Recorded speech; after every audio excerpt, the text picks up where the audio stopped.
It's graduation season once again, moving up season. Daghan karon ang mga nakadawat og mga awards sa ilang mga nahimo, no, sa ilang pag-excel, sa ilang pag-eskwela, inyong mga achievements. And so, to all graduates ug sa mga nakatapos, no, congratulations kaninyo ug syempre pod sa inyong pamilya. Wow, no? So, there is a bright future ahead of you because ingon pagani ang Biblia alang ni adtong mga nagpugi o nagtrabaho og maayo, no? If you have your Bibles, you can open it in the book of Proverbs chapter 22 verse 29 where it says there, no, in Bisaya, ang tao nga maayong mo trabaho mag-alagad sa mga hari ug dili sa mga ordinaryong tao. Ayan, wow, no? So, nindot gid po di ay nga sa atong mga himuon, sa atong mga trabaho, whether pag-eskwela or sa career nato or sa atong pagkaginikanan, ato og yung tarungon ang atong trabaho. Amen, no? And sama sa academic achievements, don't you know, nga naa po di ay ihatag nga reward ang Ginoo alang nimo og alang nako. Kita na mga nagsunod og nagdawat kang Kristo sa atong mga kinabuhi, naa po di ay tay paabuton na reward mga igsuon, di ba? Because God is watching everything sa atong mga kinabuhi. Ginatanaw sa Ginoo ang tanang butang, no? God is a God who sees. Elroy, ingon pa, no? So kita nga mga nagsunod kang Kristo, tanang ginahimo nato, ginatanaw gid na sa Ginoo, and we will be rewarded dili sa stage kun dili didto sa langit yun mismo. Unsa may basihan? We will be rewarded for number 1, our good actions.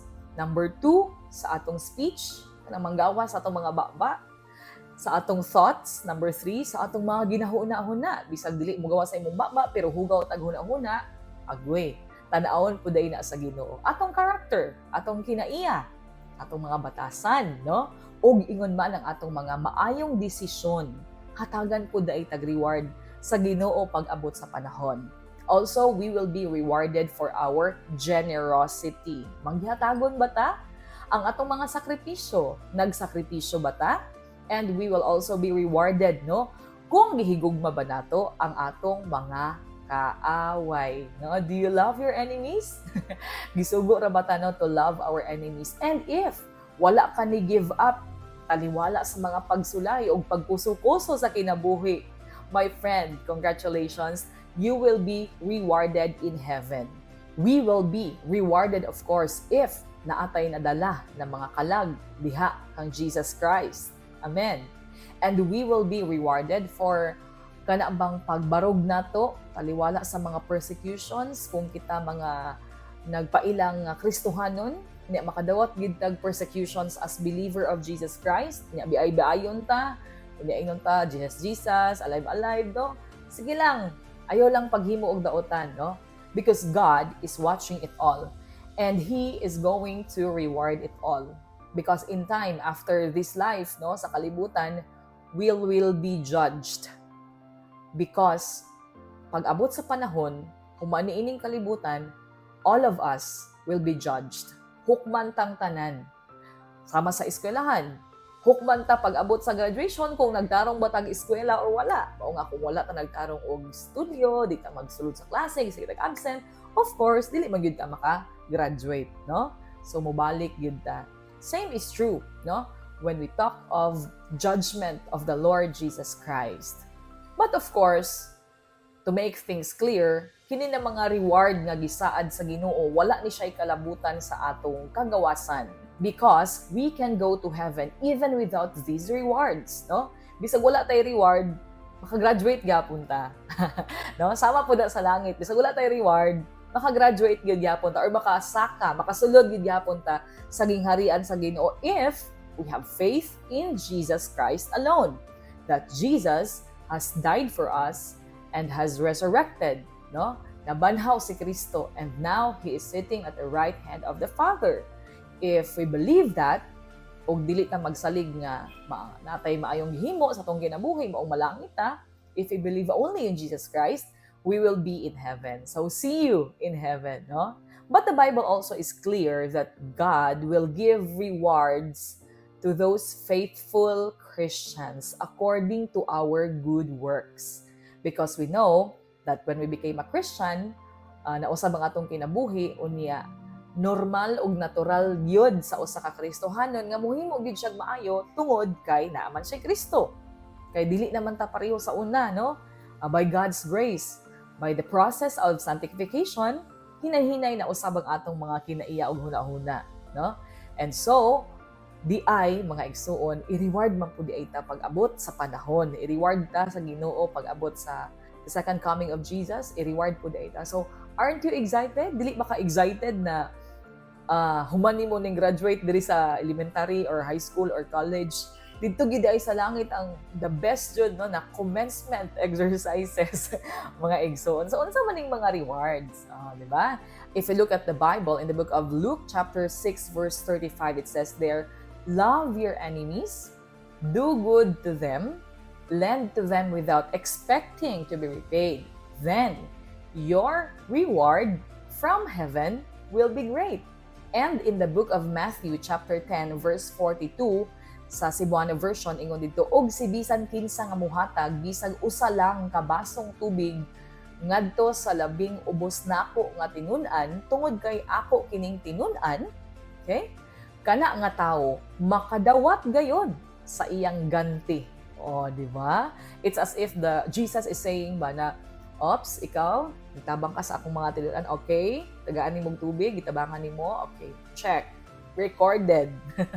No? So, igso nagbantay gid ita kay na-record gid ay sa Ginoo ang tanan natong mga ginahimo ibabaw dinhi sa kalibutan, no? Mga maayo o dili maayo. So now natay choice, no? Kung asa ba nga rewards ang atong gustong tinguhaon sa atong mga kinabuhi. Of course, I'm not saying nga dili maayo ang mga rewards, no? Sa academic rewards or sa trabaho or sa asaman, sa community. It is good, of course, no? But we have to choose our motivation of excelling, no, sa atong mga kinabuhi. Do you want them or these rewards dinhi sa kalibutan? Or do we want rewards in the next life? Naadi ay rewards sa next life. So, if pilion nato ang mga rewards sa kalibutan, sama sa kasikat, popularity, or wealth, no, kwarta, mga riches, fame, success, or comfort. Okay lang ta, relax lang kayo sa kinabuhi, no? Of course, siguro ma-enjoy na to na siya, mga the most 80 or 100 years, kung mga 100 years ba ta. But, if we build up dito sa langit, we will get to enjoy kini na mga rewards forever. Ayan. So, tinuod nga na ay forever dito sa langit, no? So, you see, as a child of God, daghan kay tag dapat i-look forward ug daghang rason nga magpadayon ta pagka matinud-anon og paghimo og maayo og pagpaningkamot, no, nga mahimog maghatag og excellence sa tanan natong himuon for the glory of God, because there are 5 different types of crowns in heaven according to the Bible. Oh, naa itay paabuton, dili medal, dili certificate, dili unsa ba na ribbons, kun dili crown gyud mga igsoon, no? Corona gyud ang atong i-expect, no, as Christians, if we, number 1, kung magpadayon ta mag-persevere sa mga pagsulay sa kinabuhi ingon na Kristohanon, we will receive the crown of life, no? It is found in the book of James chapter 1 verse 2. Number 2, second crown is the crown of righteousness or pagkamatarong. It is found in the book of 2 Timothy chapter 4. And the crown of glory. Ayan, the crown of glory, no, na makita sa 1 Peter chapter 5 verse 4. Number 4 is the crown of victory, found in the book of 1 Corinthians chapter 9 verses 24 to 27. And lastly, the crown of joy. Hallelujah, no?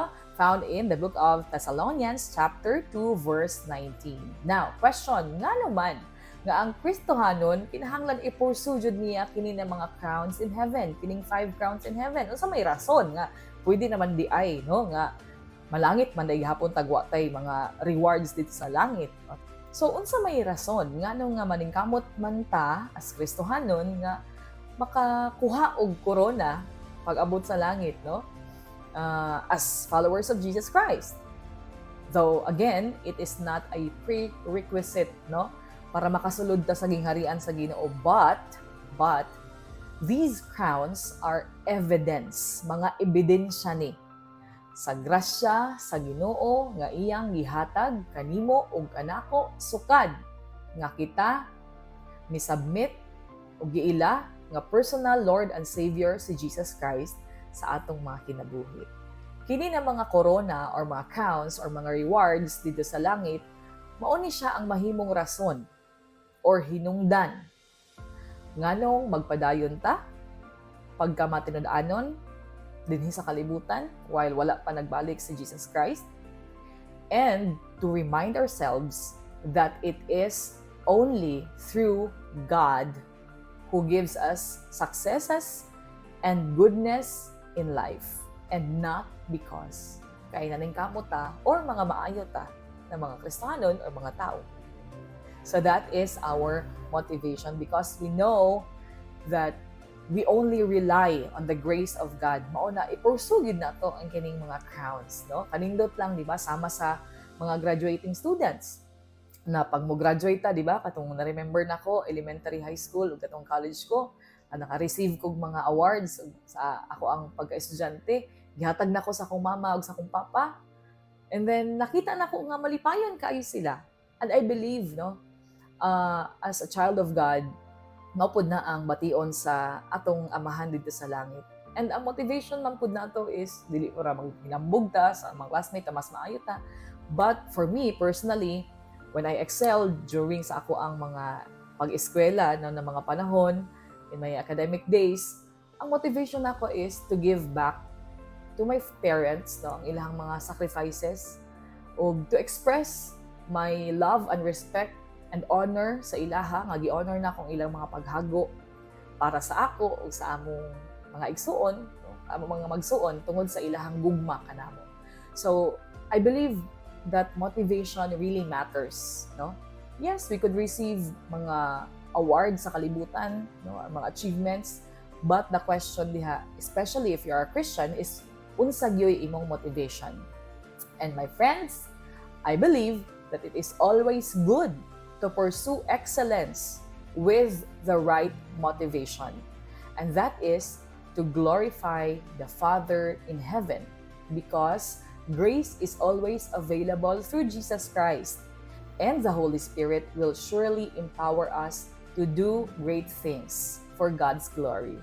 In 1 Corinthians chapter 10, verse 31, it says there, "Whatever you do, whether you eat or drink or not, do it all to the glory of God." So let's do excellent things, all for the glory of God.